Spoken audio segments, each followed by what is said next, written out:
Hola, ¿cómo están? Espero que estén bien y bienvenidos a este nuevo proyecto que se llama Hablando con las libélulas. El día de hoy estamos con... Hola, buen día, mi nombre es Laura Delgadillo, soy politóloga de la Universidad Javeriana, soy egresada del Colegio República de México. Hola a cada uno de su diversidad, mi nombre es Nicolor Orjuela, actualmente soy estudiante de la licenciatura en Ciencias Sociales de la Universidad Distrital, soy egresada, al igual que mi compañera, del Colegio República de México, y bueno, pues actualmente sobre procesos comunitarios. Hola, mi nombre es Emilia Hernández, yo soy estudiante del Colegio República de México. La primera pregunta es, ¿qué piensan ustedes sobre el patriarcado? Porque pues sabemos que en algunos lugares del país se sigue manejando esto. Entonces, ¿qué piensan ustedes de esto?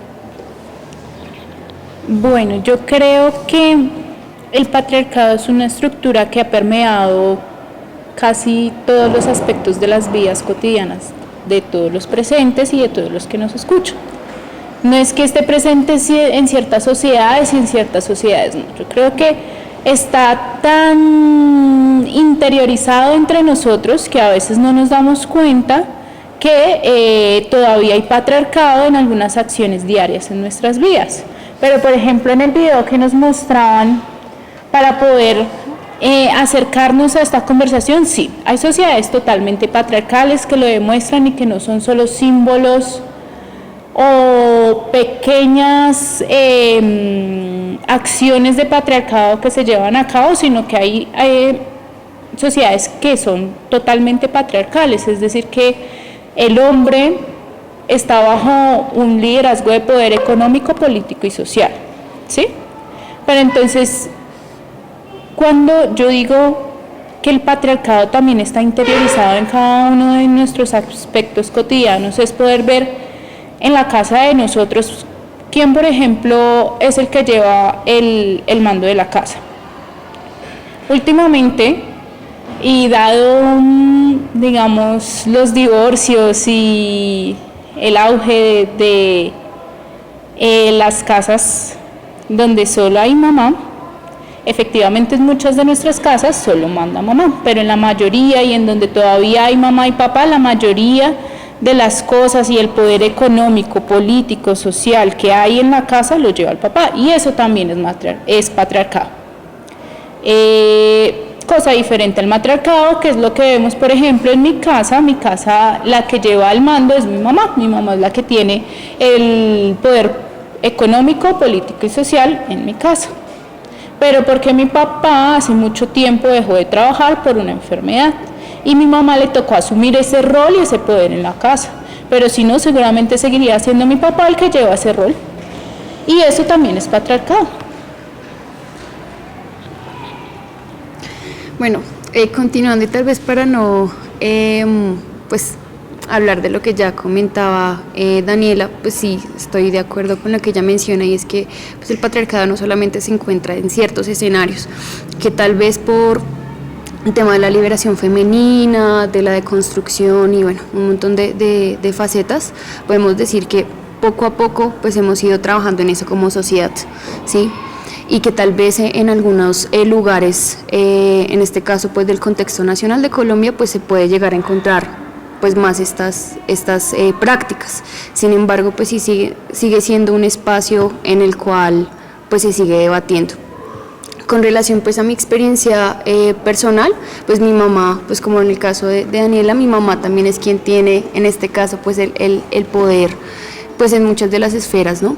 Y pues que eso pienso yo que también es un ejercicio para uno analizar. En el caso de mis abuelos y de lo que yo puedo charlar con ellos sobre, bueno, cómo eran sus relaciones, me cuenta mucho mi abuela, y es que el papá, es decir, mi bisabuelo era quien decidía, en ese caso, ella con quien se casaba, con quien se relacionaba, y un montón de cosas. Hay una experiencia en particular que pienso que últimamente me ha dejado como pensando en esto, y es que ella me decía que ellos son de Santander, y que pasaba mucho que cuando ellos iban caminando les decían que ellas no podían mirar a nadie a la cara, ¿sí? Entonces que porque eso podía generar que en este caso un hombre pues tuviera deseo, y nos damos cuenta pues que eso no tiene nada que ver de que uno mire o no mire a una persona. pero pues es verlo así también en el caso del ejercicio del poder político, en el caso de Colombia, ¿no? De cómo sigue habiendo obstáculos para que las mujeres estemos en este rol, de que por ejemplo cuando una mujer habla duro, pues seguimos a la marimacha, o entonces cuando una chica quiere ir a echar micro, ¿sí? Entonces le va a pegar como niña, bueno, un montón de, como mencionaba Daniela, un montón de prácticas y muchas cosas que aún seguimos reproduciendo en este caso. Bueno, mi opinión sobre este tema creo que es basado en las dos respuestas que ya dieron mis compañeras. Digamos que de cierta forma el patriarcado no solamente está, como ya habían dicho, en ciertos lugares, sino como tal en la sociedad, digamos, ese tipo de comentarios que se hace sobre las mujeres, que de cierta forma son diferentes al resto, no las hace pues menos mujeres, pero digamos como de que antes hay que ver como más o menos cuál era su papel antes de la mujer. Antes los hombres pues obviamente tenían más, digámoslo de cierta manera, poder, pero digamos como de que pues hoy en día las cosas cambian y pues las mujeres últimamente han ganado poder junto a los hombres, entonces digamos que hay cierta igualdad. A mí también me gustaría mencionar algo que tal vez no comenté anteriormente, y es, bueno, con relación al video, bueno, que nos mostraban y demás, como en ciertas sociedades pues todavía sigue siendo pues como esta esfera del poder hacia los hombres, y pienso yo que es bastante importante. Pues, por ejemplo, yo que he tenido la oportunidad de trabajar con comunidades y todo eso, pues dentro del ejercicio de la licenciatura, y es que a veces pasa que uno va con ciertos rezagos y con ciertas romantizaciones de las comunidades, ¿no? Entonces, por ejemplo, las comunidades indígenas que tienen pues un ejercicio de entender que, bueno, que ellos son nuestros antepasados, del amor a la madre tierra, que bueno, que eso es totalmente cierto, pero que también en estas comunidades podemos ver cómo dentro de su organización o de su estructura, pues valga la redundancia, como están organizados ellos socialmente, siguen teniendo a las mujeres como ciertas, ¿cómo decirlo? Como, bueno, personas, pues valga la redundancia, las cuales pues se someten, en este caso, a unos ejercicios de poder, ¿no? Entonces, que siguen decidiendo sobre sus cuerpos, siguen decidiendo qué hacen, si en este caso dan a luz, o bueno, todo ese tipo de cosas. Yo quería hacer una recomendación de una película que se me viene a la cabeza en este momento, y está tanto en Netflix como en Cuevana, y se llama Historia de un matrimonio. Y más allá de ver cómo la historia de cómo una pareja entra en conflicto, es ver cómo en el principio de la relación el hombre era quien dirigía los proyectos de ese matrimonio, ¿no? Entonces al principio el hombre era quien dirigía los proyectos económicos, pero también sociales dentro de ese matrimonio, y poco a poco su esposa se fue cansando hasta que decidieron llegar al divorcio. Y a él le molestaba mucho que su esposa comenzara a tomar decisiones por ella misma y hacia lo que ella quería. Y eso es un claro ejemplo de patriarcado, que no lo vemos porque claro, está dentro del matrimonio, porque claro, es un matrimonio del siglo XXI. Pero igualmente sigue siendo patriarcado, chicos, que un hombre dirija la movida dentro del hogar, que un hombre dirija la movida dentro de la sociedad, que sea un hombre el rector del colegio, que sea un hombre el jefe de cocina, que sea un hombre el jefe de transportadores en Transmilenio, sigue siendo un toque patriarcal dentro de la sociedad. O sea, no quiere decir que porque estemos en una era de igualdad de condiciones e igualdad de derechos, no quiere decir que haya pequeños toques, pequeñas pizcas de sal, que en este caso sería patriarcal. Yo quiero decir como algo, y es que en todo lado se ve el patriarcado, incluyendo ya que estamos en el colegio y esto, acá se nota mucho, y pues tiene que ver con la pregunta que va a hacer mi compañera. Y sí, es algo que también quería decir, retomando lo que dijiste, que todavía hay esas reminiscencias de este tipo de pizcas de patriarcado y de cosas machistas, y pues a eso viene la siguiente pregunta, que es que ¿qué opinamos en esos tipos de comentarios que a veces suelen hacer la gente de mi edad, a veces sin conocer o sin querer decirlo de alguna manera, sintiendo lo que quiere decir? Y es como cuando no, usted pega como niña, o no llore, o esos tipos de comentarios que a veces se hacen entre hombres, nos hacemos entre hombres, y ese tipo de rol que también se le da a un hombre, porque el patriarcado también nos da eso, que nos encasilla tanto a mujeres como a hombres, y a nosotros nos pone como en que tenemos que ser rudos, en que no podemos llorar y ese tipo de cosas. Entonces, bueno, yo quiero hacer una diferencia entre patriarcado, que es una estructura social, y entre machismo. El machismo es otro tipo de cosa. Y el machismo efectivamente se ve en los comentarios, en las opiniones y también en mucho de lo que nos lleva a hablar como sociedad. Entonces, yo ¿cómo digo que afecta el machismo a otros hombres? ¿Por qué? Porque si bien hay un tipo de machismo que, como lo dije, hay patriarcado que está supremamente, que se ve demasiado entre las estructuras sociales, y hay otro que no, es igual. Hay machismo que se ve y machismo que no se ve o que no se nota. Siento que los hombres, y hay estudios sobre esto, siento que los hombres por el machismo tienden a callar más muchas cosas. Y creo que por eso es que hay violencias específicas para los hombres que también son, digamos, producto del machismo. Violencias como una violencia psicológica en donde no se le permite al hombre hablar, llorar, sentir, recapacitar, sino que debe estar siempre en ese proyecto de yo soy el hombre, yo soy el macho, yo no puedo llorar, yo no puedo decir estoy cansado, yo no puedo decir estoy triste, yo no puedo decir estoy enamorado, yo no puedo decir estoy despechado, porque ¿qué pensaría de mí la sociedad? Porque se supone que yo tengo que tener una postura firme ante la sociedad. Otra violencia que afecta a los hombres y que es una violencia machista es las violencias que tienen que ver con las que se afectan hombre con hombre. Entonces, por ejemplo, las riñas, por ejemplo, los homicidios entre hombres, eso, si bien tiene que ver en algunos casos con la sociedad violenta en la que estamos, también tiene que ver con el machismo, porque hay situaciones que a las mujeres no nos ocurrirían si efectivamente el machismo no existiera, pero también hay situaciones que a los hombres no les ocurriría si el machismo no existiera. Y quiero que tengan esto claro, el machismo no es solo violento para las mujeres, claro, es violento en mayor medida para las mujeres, pero también es violento para los hombres. Y algo que me parece súper importante, y aquí voy con una de mis hobbies, y es hablar sobre género y sexualidad. El machismo afecta a los hombres en su sexualidad, ¿por qué?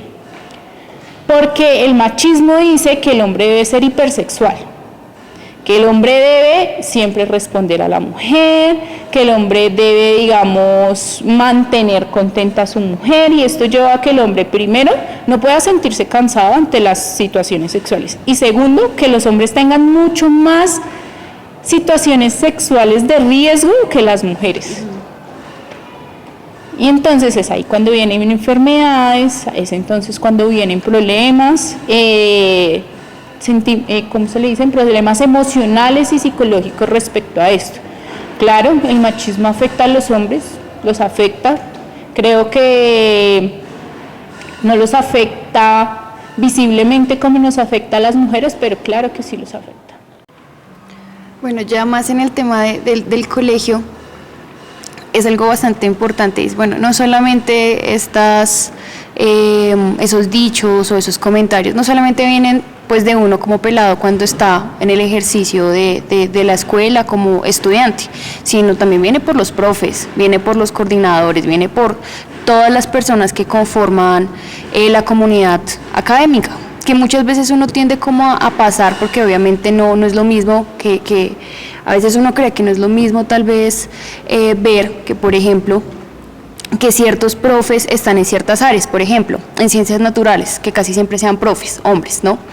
A un comentario tal vez de lo que tú mencionabas, como, cuando van a echar micro no le vaya a pegar como niña. Tal vez uno cree que es diferente, pero es un mismo mensaje de lo que mencionaba pues Daniela, ¿no? De cómo se codifica sobre los roles de género, ¿no? Entonces, que las mujeres somos más sensibles, no somos fuertes, y bueno, un montón de discursos.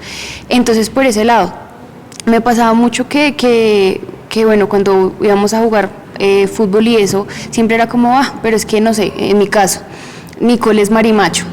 No solamente en el fútbol, sino en muchas de las experiencias en el colegio. Cuando se decidió junto con otras compañeras, con Dana, con Catalina y con Diana, con otras que se me escapa el nombre, del ejercicio mismo aquí de empezar a alzar nuestra voz, nos dimos cuenta que muchas veces les afectaba, en este caso a los profes, que mujeres les hablaran en un tono fuerte. ¿Sí? Se sentían atacados, atacadas. Y es como que uno dice, bueno, ¿y por qué debería ser así? Porque nos encontramos en una relación diferente de poder, pero más allá porque somos mujeres, porque nos dábamos cuenta como habían compañeros hombres que les contestaban y demás. Entonces cuando una mujer habla es que es grosera, entonces es marimacho. Entonces yo pienso que no solamente es por parte de los chicos, sino también por parte de los profes. Sí, por ejemplo, también en las aulas cuando vemos que ciertos textos, que cierta construcción de conocimiento, ciertas cosas que sabemos nosotros son hacia autores hombres, por ejemplo.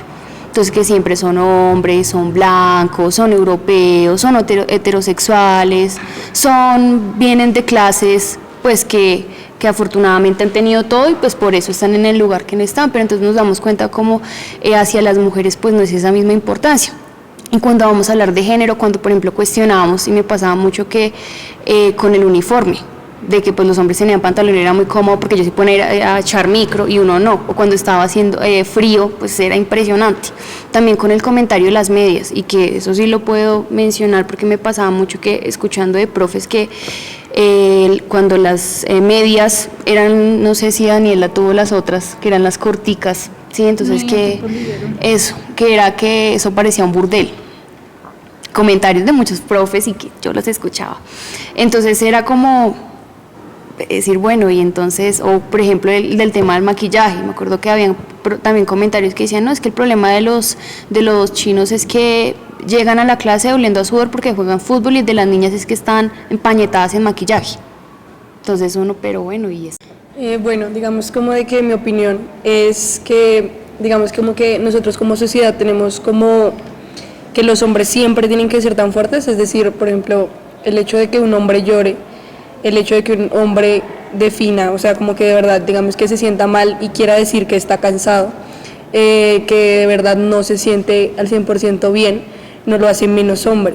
Entonces, digamos que de cierta manera, como que de verdad la sociedad tiene tan marcado que un hombre tiene que ser tan macizo, como que nada lo puede destruir y ese tipo de cosas. Y digamos que cuando un hombre hace como una especie de cambio y dice como ya de verdad no puedo más, es como si lo viéramos como un rarito, y normalmente los comentarios que se hacen son, es que él es gay porque no sé qué, o por tal cosa, o porque no le gusta el fútbol. Entonces digamos que el hecho de que no le guste el fútbol no lo hace menos hombre. El hecho de que de verdad se sienta cansado y quiera decir ya no puedo más, no significa que sea menos hombre. Entonces digamos como de que mi opinión sobre este tema es de que un hombre no se hace solamente por las acciones como tal, sino pues porque de verdad es lo que es. Entonces digamos como de que una persona de verdad no es lo que es solamente por las acciones que realiza, sino pues como tal de su ser. Ya pues, retomando, y pues me parece que como hombre también, mi experiencia personal, lo que decía Emily también es que es cierto, a nosotros, o al menos a mí, he vivido lo que no puedo decir ciertas cosas porque ya me tachan de marica, de un montón de cosas que además, o sea, ya rozan con muchas cosas como la homofobia y así, esos tipos de comentarios. Y pues eso se reduce hasta en la familia, en todas partes, a ese tipo de cosas. Y sí, el hombre tiene que siempre ser el duro, siempre ser el rudo y eso nos lleva a una cosa que es que la tasa de suicidios de hombres es mucho más alta que la de una mujer, por lo mismo, porque no podemos hablar. Entonces ya llegamos, o sea, como género se reducen ya a un punto en el que ya no se puede más y ya solo ven una salida, y es una de las razones, de las múltiples razones por las cuales está mal este tipo de comportamientos, este tipo de comentarios, y pues que hay que cambiar porque muchas personas están perdiendo la vida por este tipo de cosas. Bueno, yo quiero dar como mi punto de vista, y es que no toca, o sea, bueno, toca cambiarlo, pero toca comenzar a cambiarlo desde los niños más pequeños, y también los adultos hacen este tipo de comentarios diariamente. Pero pues, ya que estamos acá en el colegio, pues se ve más en los niños chiquitos, y aunque no lo crean, de 11 también hay comentarios así. Pero yo creo que si toca cambiarlo, toca hacerlo como desde más pequeño, como de la edad más pequeña, pues para que más grandes no hagan este tipo de comentarios. Aunque los adultos también tienen que razonar en ese tipo de comentarios. Bueno, otra pregunta es: ¿en qué momento se dieron cuenta que había que luchar por los derechos de la mujer? Bueno, yo quería hacer una recomendación también de otro podcast que es de diferentes temas, pero es muy bueno, y es, no recuerdo, El vuelo de una abeja, sí. Y precisamente en El vuelo de una abeja, y sobre lo que decía nuestra monitora acá, nuestra moderadora, perdón, era que a veces a nosotros, la generación mía sobre todo, no sé, la generación de Nicole y mucho menos las de ustedes, la generación mía tiene que desaprender y aprender. Desaprender es decir, bueno, yo tengo que dejar de ser machista, yo tengo que dejar de seguir estructuras patriarcales y aprender nuevas estructuras, nuevos esquemas sociales que me hagan más libre, que me hagan, digamos, más, que me hagan utilizar más mis derechos, por decirlo de alguna manera. Mientras que las generaciones de ustedes no, y yo siento que las generaciones de ustedes son un poco más conscientes y tienen un trabajo menos de desaprender, sino de más de aprender cosas. Y eso va a pasar también con las generaciones más pequeñas. Ellos van a tener que desaprender menos y aprender más. Y practicar más en la sociedad estas, digamos, estas nuevas estructuras, estos nuevos tipos de organización social que nos hagan un poco más libres a todos. Entonces creo que sí se está generando un cambio, lo veo por redes sociales, lo veo en ustedes, chicos, lo veo en mí misma, lo veo en la generación de mis papás al verme proyectada en ella, pero los cambios no son rápidos, los cambios son lentos. Y respecto a qué me hizo ver por qué tenía que, digamos, incorporarme a la lucha feminista, yo creo que, y esto también va relacionado a esto, yo a la edad que tienen ustedes, la mayoría de chicos estando en 10º y 11, no tenía un pensamiento social, y si lo tenía era un pensamiento social demasiado vago, demasiado dormido, pero cuando entré a la universidad me comencé a dar cuenta de muchas cosas que no estaban bien, cosas que me hicieron proyectar más mi pensamiento social.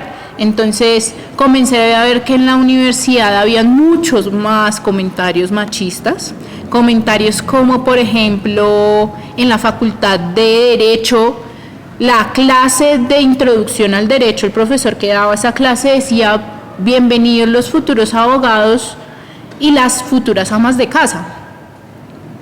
Entonces, ¿qué nos está queriendo decir este profe? Que por más de que las mujeres estudiemos derechos, leyes, lo que sea, vamos a seguir siendo amas de casa. Mientras que los hombres sí tienen derecho y posibilidades de ser abogados. En la Facultad de Filosofía, sobre todo en la Facultad de Filosofía, cuando comienzan a enseñar matemáticas con filosofía, los comentarios machistas son muy fuertes. En las facultades de ciencias, los comentarios machistas son muy fuertes porque las mujeres no tienen derecho a tener un pensamiento científico. Las mujeres no tienen derecho a tener un pensamiento en donde uno diga, bueno, yo soy buena para las matemáticas. No, pero es que los buenos para las matemáticas son los ingenieros, no las ingenieras. Y precisamente en la universidad fue que comencé a desarrollar ese pensamiento y fue más fuerte cuando hubo un problema grave de acoso en mi universidad, en donde varias mujeres de ciencias políticas, porque yo estudié ciencias políticas, decidimos unirnos ante el acoso de varios profesores de la Facultad de Ciencias Políticas. Tengo amigas que tuvieron que retirar semestre, tengo amigas que tienen denuncias en la fiscalía, tengo amigas que se unieron a esta lucha en ese momento que fue en el 2020 y que fue muy bonita y que siguieron con esa lucha y que ahora se llaman Las Culicagadas, están en Instagram y es muy chévere ver cómo todas con esa represión, con esas violencias que nos cruzaban, nos unimos, y nos unimos es precisamente en la lucha feminista. Y yo creo que a todas las mujeres nos hace falta eso, ver cómo esas violencias nos reprimen, ver cómo esas violencias nos afectan y unirse. Y créanme que el símbolo de lucha es el feminismo. Bueno, en mi caso, pues va muy allegado a lo que comenta Daniela. Bueno, pues como a lo largo de mi trayectoria en el colegio, pues siempre estuve como muy enmarcado en lo político, en lo social, pero aún no tenía como muy fijado como esas bases, ¿no? Y más hacia el tema de género. Sí pasaba, bueno, que los comentarios habían cosas las cuales pues no me agradaban, por ejemplo, eso de que tuviéramos que utilizar faldas, también el tema de los cuerpos, de entonces cuánto debes pesar, cómo debe ser tu figura, si las chicas siempre tienen que tener el cabello largo, liso, bueno, un montón de cosas, ¿no? Con el tema del maquillaje, en fin. Entonces como que poco a poco eso fue generando en mí como la inquietud, como el cuestionamiento, como la reflexión de empezar a decir, oiga, pero mira esto que está pasando, por ejemplo, en mi casa, por ejemplo, que mi abuela asumiera las tareas domésticas, mientras que mi abuelo no. Entonces como que eso también empezó a generarme como, bueno, aquí qué está pasando. Y en la entrada a la universidad, pues de universidad pública y bueno, un montón de discursos que se dan ahí, también pues empezó como a generar, como ya les comentaba, ese cuestionamiento, entonces empezar más a introducirme hacia el tema de género, ¿no? Y lo que mencionaba Daniela, yo pienso que sobre todo el tema que hay de acoso, de abuso y demás, se da en muchas de las universidades, por no decir en todas, ¿no? Que tal vez en unas es más porque las chicas pues tienen el acompañamiento, hay unas redes de apoyo ahí, ¿no? De acompañamiento de las otras chicas, de los otros compañeros, y que pues deciden denunciar, alzar su voz. En el caso pues de la distrital pasó mucho cuando yo inicié, pues muchas de las compañeras de matemáticas, de licenciatura en matemáticas y matemáticas, empezaron a denunciar acoso, una cosa y la otra. Y empezar también a entrar al debate, por ejemplo, en el tema de la academia, de que la postura de la universidad era como, es que nosotros eso no nos compete, hay un debido proceso, que es bastante engorroso, revictimizador. Entonces, pues eso también generó mucho que cuando conocíamos de casos de compañeros dentro de la licenciatura de sociales que eran presuntos abusadores o acosadores, pues de decir, oiga, pero él no tendría que estar compartiendo en el mismo entorno que nosotros o nosotras porque nos sentimos inseguros, y la universidad tiene pues que tomar cartas en ese caso. Entonces el ejercicio del scratch, que pues ya está garantizado por la Corte, ¿no? Entonces, bueno, en la universidad pasa mucho. Y es como algunas chicas pues salen con algunos profes, que pasa que les duplican la edad y demás, y bueno, lo que les mencionaba, hay unas relaciones de poder, ¿no? De edad y demás. Pasaba que aquí en el colegio es lo mismo, como comenta Daniela, sucede que al uno estar como estudiante, ¿no? Y ver al profe como esa persona idealizada y bueno, un montón de cosas, como esa autoridad, pues como que sucedía que habían compañeras, hasta mismo compañeros que pues no les gustaba como hablar sobre ciertas situaciones, pero uno sabía, uno en el curso, yo creo que nos pasa cuando somos un curso, es como una familia, todos sabemos qué le pasa al otro, los problemas, si llegó de buen humor, y uno sabe cuando hay ciertas tensiones, ¿sí? Sino que pasa que uno como que está muy tan metido en sus cosas, en sus problemas y demás, que como que le da igual. Entonces como cuando ya pasa que esta persona puede hablar abiertamente de esa situación, o como cuando ya es más directa, que uno se da cuenta, ¿no? Las intenciones de algunas personas, pues como que uno dice, oiga, aquí está pasando algo. Entonces así, como ya iba comentando también con el tema de que cuando con mis otras compañeras hicimos todo ese ejercicio de ser representantes y demás, ¿no? Del tema estudiantil, pasó que sí, que hubieron profes que puedo yo decir que fue como una persecución, porque así siempre se sintió, ¿sí? De que nunca fue como un tema de apoyo, decir, no, mira, tal vez esto que tú estás diciendo puedes decirlo de otra forma, pero no dice por qué si lo que estoy diciendo es válido, yo no estoy diciendo nada que no sea cierto.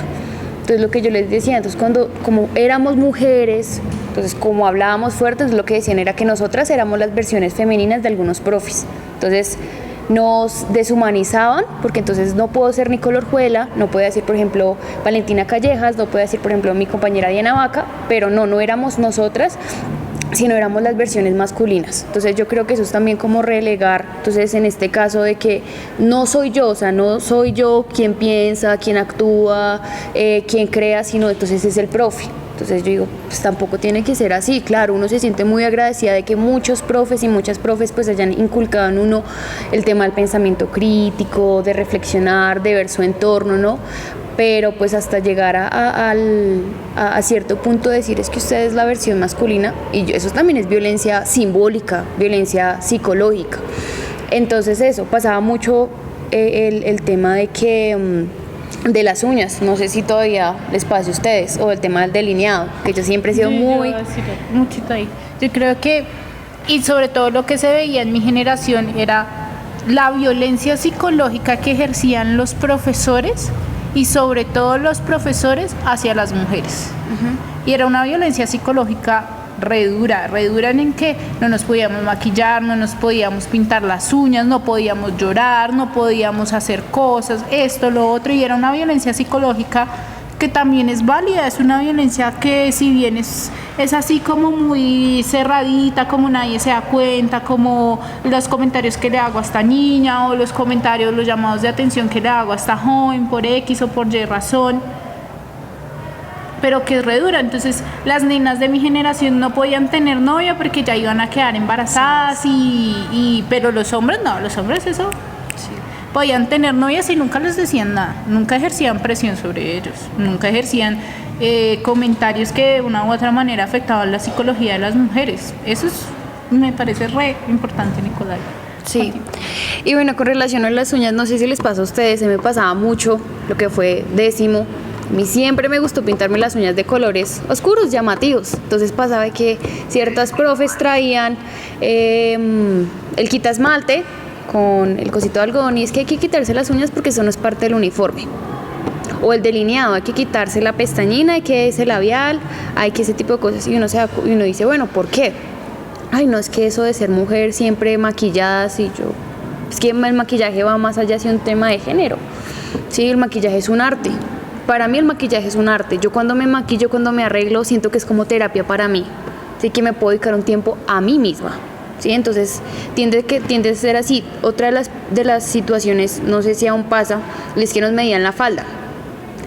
3 dedos, máximo eran 3 dedos encima de la rodilla, y siempre fue horrible. Por ejemplo, yo tuve la falda como desde 9º, más o menos, igual tampoco fue que mi estatura diera para más claramente, pero pues a mí siempre me decían, no, que la falda muy corta. Yo decía, pero ¿qué tiene que verse así? Si yo no quisiera utilizar falda, ¿cuál es el problema? O sea, ¿qué tiene que ver? Entonces lo cuestionaban a uno por utilizar la falda corta, ¿sí? Pero entonces no cuestionaban a los compañeros hombres que cogían, y cuando íbamos nosotros subiendo las escaleras nos tomaban fotos por debajo de la falda, porque entonces ese sí es el hombre, es el macho. Entonces ese tipo de cosas. También pasa que con los compañeros, por ejemplo, cuando algunas compañeras se teñían el pelo. Entonces, ¿por qué? O sea, sí, siempre tenemos que tener el pelito así, súper lisito, organizadito, la colita de caballo. No nos podemos hacer otro peinado. O los chicos, es que eso hay que peluquearse. Si a mí no se me da la gana peluquearme, no lo voy a hacer. Entonces, si el chico se deja el cabello largo, entonces no, es que eso es gay. Entonces, lo que decía el compañero, entonces empezamos a ver esas prácticas que hay hacia los hombres y hacia las comunidades LGTBIQ+, por ejemplo. Entonces, son esas cosas que es importante pensarse, pues que no dejar que se sigan pues manteniendo en nuestro entorno escolar. Bueno, digamos como de que en el colegio se ha visto pues los casos que ellas dicen, digamos como que los tiempos han cambiado un poco, digamos que no totalmente. Aún hay profesores que miden la falda, aún hay profesores que molestan por el maquillaje, aún hay profesores que molestan por cierto tipo de cosas, pero digamos como de que se ha hecho una especie como de cambio entre como el tiempo, digámoslo de cierta manera. Entonces digamos como de que ya no molestan tanto por ciertas cosas, pero digamos como de que obviamente todavía hay comentarios de ciertos profesores diciendo como que nadie va a querer a una mujer si es masculina, nadie va a querer a un hombre si es muy femenino. Digamos como de que pues obviamente los tiempos han cambiado, pero aún así las personas no comprenden y no admiten, no aceptan de cierta manera que una persona sea diferente. Algo que yo quería también comentar, y es que yo viví esa transición entre las medias cortas, que bueno, que ya mencionaba el nombre de Daniela, y las medias pantalón. Me acuerdo que una vez estábamos nosotras reunidas con unas compañeras, a mí esas medias las detestaba, eran horribles, nunca me gustaron las medias, empecemos por ahí. Entonces, por ejemplo, a mí me parecían más cómodas las medias cortas, sí, me parecían mucho más cómodas, pero entonces una vez me acuerdo que hablando con algunas personas, con algunos profes, decían es que el cambio que hubo de las medias cortas a las medias pantalón era que cuando ustedes utilizaban esas medias, eso parecía que un burdel, que ya lo hemos mencionado, entonces uno decía, pero ¿cómo así? Es decir, o sea que por ejemplo las medias pantalón, no sé, no las puedo ver como bueno por el tema del frío, sino es porque si se las ponen a las chicas, entonces ya esto no va a parecer un burdel. ¿Sí? Por ejemplo, eso otro que el short debajo de la falda, no sé si aún les pasa, que es que tiene que haber el short debajo de la falda, entonces uno dice listo, o sea, siempre están cuestionándonos a nosotras como mujeres, cómo nos vestimos, cómo nos vemos, cómo nos arreglamos, pero entonces nunca cuestionan las prácticas, por ejemplo, de quienes nos violentan, de quienes violentan nuestros cuerpos, ¿sí? O a veces también pasa más allá de estas prácticas que son directas, que son psicológicas, cuando por ejemplo compañeras, y me pasaba mucho que hablábamos por ejemplo del tema del aborto, es que eso es asesinato, bueno, las posturas de ellas, algunas válidas, otras no tanto, ¿no? Cuando es un discurso de odio y desconocimiento, pero entonces cuando por ejemplo hablábamos sobre ciertos temas, es que esa ya es la feminacia, entonces son dos conceptos descontextualizados, bueno, con rezagos y demás. Entonces, cuando uno se daba cuenta que habían compañeras, o cuando mismos compañeros hombres nos apoyaban, entonces habían profesores como, entonces se volvió marica, ¿sí? Utilizaban esos términos, porque entonces nos está apoyando. Por ejemplo, el tema también de los aretes, entonces que porque molestan al chico porque tiene el arete. Eso no tiene absolutamente nada que ver con el proceso de construcción de aprendizaje, ni nada de eso, construcción de conocimiento. Y siguen siendo lógicas bastante autoritarias, pienso yo, ¿sí? Porque por eso pasa que cuando muchos de los chicos acceden a la educación superior, hay ese choque tan fuerte, ¿no? De una serie de libertades, ¿sí? Entonces sí pienso que es importante pensarlo de esa manera. Bueno, pues en el detrás de cámaras estábamos hablando todo esto del uniforme y eso, y este bicho pues tiene muy presente lo de jardinera para mujer y pantalón para hombre. Pero bueno, eso ya se aclaró por todo el podcast, ahora vamos con las conclusiones. Y pues que, bueno, nosotros como moderadores, como presentadores podemos decir que bueno, este es un tema muy importante que se tiene que hablar más en el tema estudiantil. El rol de la mujer y en la sociedad es algo muy presente que se tiene que tener en todas las medidas.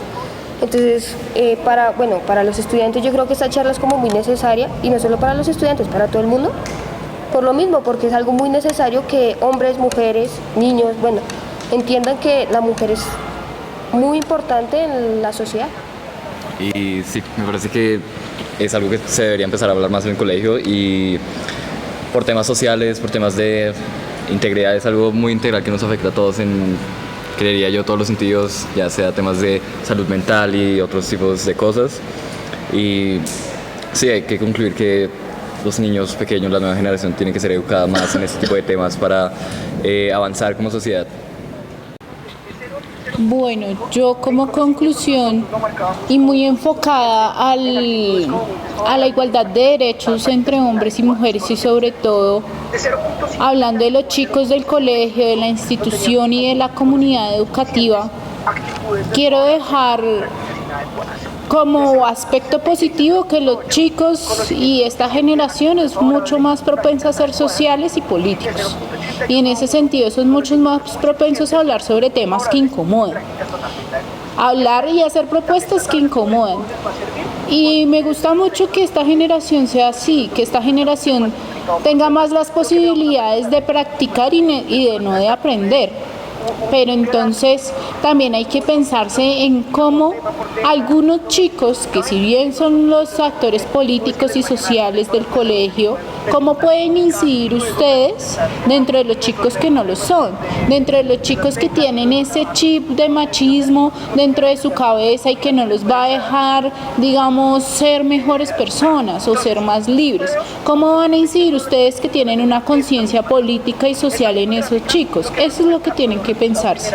Y sobre todo, ¿cómo ustedes, que sí tienen una conciencia social, una conciencia política, van a incidir en los demás actores del plantel, en los profesores, en los coordinadores, en los rectores?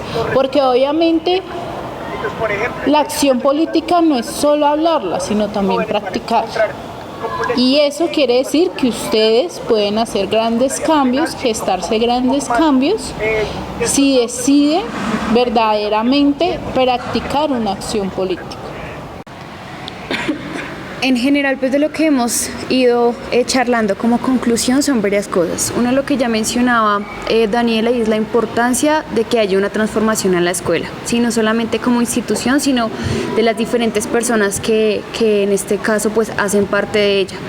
De que día a día, como jóvenes, nos estemos cuestionando y reflexionando sobre esas dinámicas que no solamente se presentan en la escuela, sino se presentan en los diferentes ámbitos de nuestra vida cotidiana. Otra de las cosas también que es bastante importante y que pasa mucho, y es que cuando estamos hablando de esos temas, entonces la importancia de la construcción solamente de los hombres, ¿sí? Pienso que sí es importante, pero también es fundamental que nosotras como mujeres en diversidad empecemos también a ser más empoderadas de lo que ellas somos, aprender a que digamos no, ¿sí? A veces nos cuestiona mucho esa situación, ¿sí? Porque es una vista de que las mujeres somos menos, de que somos objetos y demás, pero también la importancia de decir no, de hablar fuerte, aunque entiendo lo que ya mencionábamos, de que cuando nosotras tenemos ciertas prácticas nos codifica. Entonces, si hablamos fuerte somos hombres, no. Si yo hablo fuerte soy Nicole Orjuela, si yo hablo fuerte soy quien soy, eso no pasa nada. Entonces aprender también a defendernos en nuestra diversidad y entender que ser mujeres se construye día a día y que eso no significa que seamos menos, que nos podemos dedicar a las diferentes cosas que queramos como mujeres y que eso nunca nos va a hacer menos. Bueno, digamos como de que pues mi conclusión del tema, digamos que aparte de que fue muy interesante y de cierta manera me surgió más dudas de las que tenía anteriormente, digamos como de que mi conclusión realmente es muy básica, digamos que me agrada el feminismo, me agrada ser feminista, digamos como de que hay que realizar un cambio en la sociedad y creo que se está dando y eso me agrada.